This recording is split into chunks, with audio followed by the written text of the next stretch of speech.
É inegável que o elefante da sala é a dívida americana. Então existe um foco gigantesco sobre o grande problema de como ela se acumula cada vez mais rápido e fica a questão de como que o novo governo Trump, junto com o Scott Bessent, estão lidando com isso. Afinal de contas, você vê aqui quando você vê no gráfico, é de fato assustador, né? Ele cria ali uma progressão geométrica e nesse exato momento já passou já passou bem mais dos 36 trilhões de dólares, pelo menos a dívida pública, né? Que são os famosos bonds.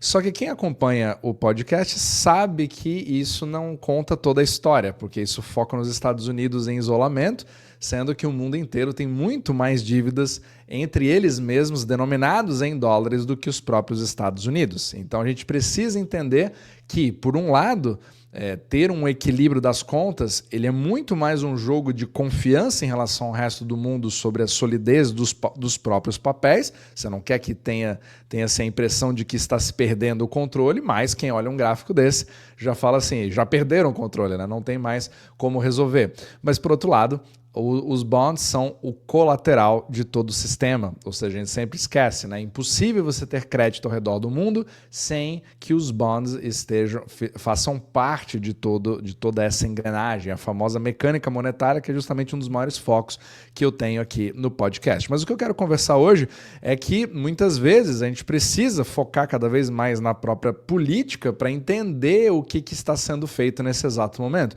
E uma entrevista do próprio Scott Bessent, que é o secretário do Tesouro, que aparece bastante na mídia, ele tem sido uma voz ali muito presente para dizer, não o xadrez 5D que todo mundo fala, né, do famoso plano do Trump, e de 5D não tem nada, basta você focar no que já está sendo dito como medida para começar a entender o que isso vai afetar na liquidez do resto do mundo e, obviamente, sobre os seus investimentos. Então, antes de começar, eu tenho uma série de perguntas, né, sobre o que investir, e é bastante complicado, principalmente no momento onde tantas mudanças estão sendo feitas ao mesmo tempo.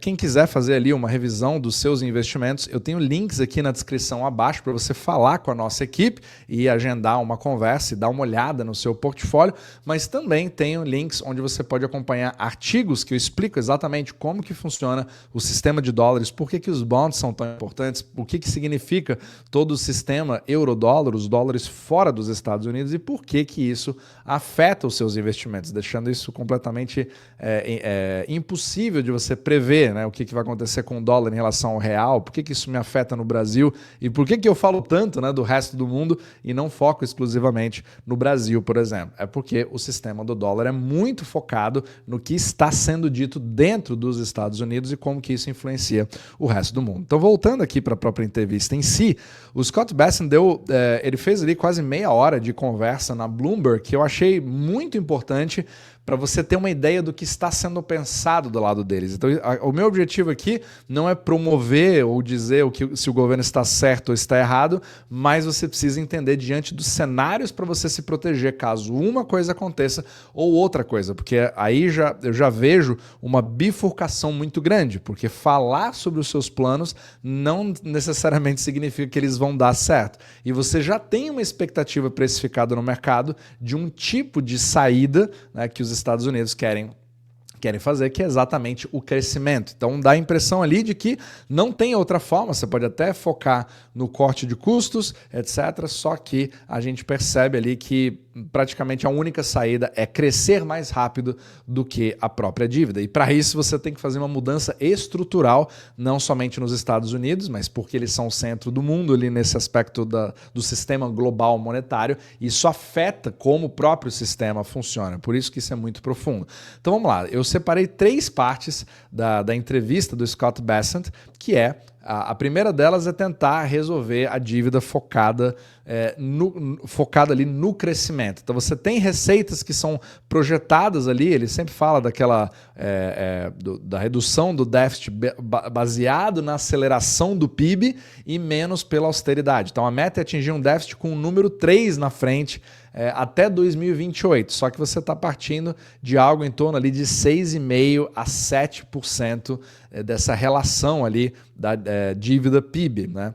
Então, os cortes eles acabam sendo secundários. Eu já falei em outros capítulos como que o próprio Scott Bessent vê que você tentar cortar tudo de uma vez fica praticamente impossível, porque nós temos ali uma estruturação das dívidas, principalmente com juros, né, que ali, quando você acompanha os juros de 10 anos, eles literalmente vão ditar o que vai acontecer com o próprio fiscal, e isso não é uma coisa de controle simplesmente dos Estados Unidos, eu falo bastante, né? Isso tem tudo a ver com todos os bancos ao redor do mundo no sistema euro-dólar, de como eles compram isso para poder refinanciar suas próprias dívidas. Então ele mesmo falou, a razão pela qual nós estamos aqui não foi uma coisa que aconteceu da noite para o dia, ela foi acumulando durante anos. Então a gente precisa crescer a partir de agora, e eu acho que nós podemos fazer isso, e você também não vai conseguir fazer essa mudança da noite para o dia da mesma forma. Então o objetivo é a gente mudar ali a trajetória, mudando a tendência, isso muda o mercado, muda a percepção em relação aos próprios bonds, e isso provavelmente vai fazer essa dívida, ou pelo menos os juros, começarem a cair e assim criar um certo controle. Certo? Agora, a grande contradição que é interessante, né, é porque você tem todo um pilar entre cortes de impostos, austeridade, mas principalmente o crescimento trazendo a indústria de volta para os Estados Unidos. E essa que acaba sendo a grande contradição, porque por um lado você quer continuar mantendo o sistema funcionando da forma que ele está, que é exatamente com o dólar sendo o foco, mas por outro lado, como é que você vai ser uma força exportadora, trazer os empregos de volta, né, que está sendo feito ali com as tarifas, pelo menos a primeira intenção é justamente de fazer isso, mas ao mesmo tempo você deixar o dólar disponível para o resto do mundo com uma certa fraqueza, né, que é visto como uma coisa boa, ou seja, você está provendo liquidez ao redor do mundo. Nesse exato momento o dólar está fazendo isso, o dólar tem uma certa fraqueza, só que ele é baseado também não pelos motivos que talvez se gostaria. Então, nesse exato momento nós temos um movimento ali de pausa como se fala bastante assim, pausa no excepcionalismo americano, né? Então, o medo e a incerteza em relação às regras do jogo fazem com que o capital saia dos Estados Unidos e vá para o resto do mundo. Só que eu já falei em vários outros capítulos no podcast que o capital acaba voltando em algum momento para os Estados Unidos, mas ele pode vir também por bons ou maus motivos. Então, o bom motivo seria você já ter uma clareza melhor em relação ao que acontece de todas essas negociações com todos os outros países em relação às tarifas. Isso seria uma forma boa de se ver, porque agora você sabe a regra do jogo, mas uma outra forma seria a própria mecânica do milkshake do dólar. Os países fora dos Estados Unidos tem muito mais dívida do que dentro dos Estados Unidos, mas eles não têm o excepcionalismo americano do déficit fiscal, certo? O gasto fiscal é uma tendência que, independente do que o Bessent fale ou faça, ou o Trump, etc., você tem muito mais forças que sugerem que o gasto fiscal vai continuar crescendo do que o contrário. Então, essa dinâmica é muito complicada de você ter. Então, mesmo que você traga a indústria para cá, você precisa fornecer dólares para fora dos Estados Unidos, e isso é totalmente contraproducente para uma economia exportadora. Então, assim, manter a força do dólar e ser uma economia exportadora são coisas ali que não são muito compatíveis. Então vai ser interessante ver essa dinâmica, porque ela é muito tênue e em alguns momentos isso vai contra, em alguns momentos isso vai a favor, que é o próprio dilema de Triffin, né?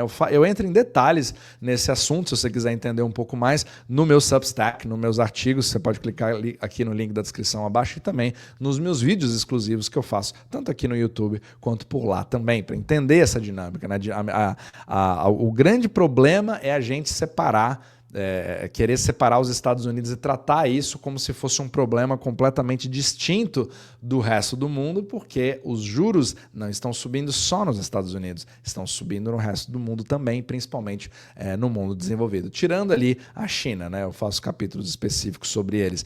Então isso contraria uma narrativa de austeridade também, né? Você fazer uma redução muito agressiva desse déficit ou a própria emissão dos bonds, que vai ter que ser feita, principalmente depois que o teto da dívida for renegociado, isso acaba comprometendo, né, um pouco da liquidez do papel do dólar como reserva. Então é bastante complicado você ver isso. Mas pelo menos o Bessent passou muita confiança, né, na mensagem que ele precisa passar e, ao mesmo tempo, olha outra contradição, né? O governo ele quer criar investimentos nos Estados Unidos para fazer essas fábricas acontecerem. Porém, investimento significa que dólares voltam aos Estados Unidos. É literalmente um milkshake. Então você tem hoje um mercado americano que ele é focado na reciclagem dos dólares de fora para dentro dos Estados Unidos. Você quer que todo mundo compre a sua dívida. Isso faz o capital vir para cá, deixando o dólar mais forte. Isso atrapalha os Estados Unidos serem uma força exportadora. Então, você percebe, é muito complicado.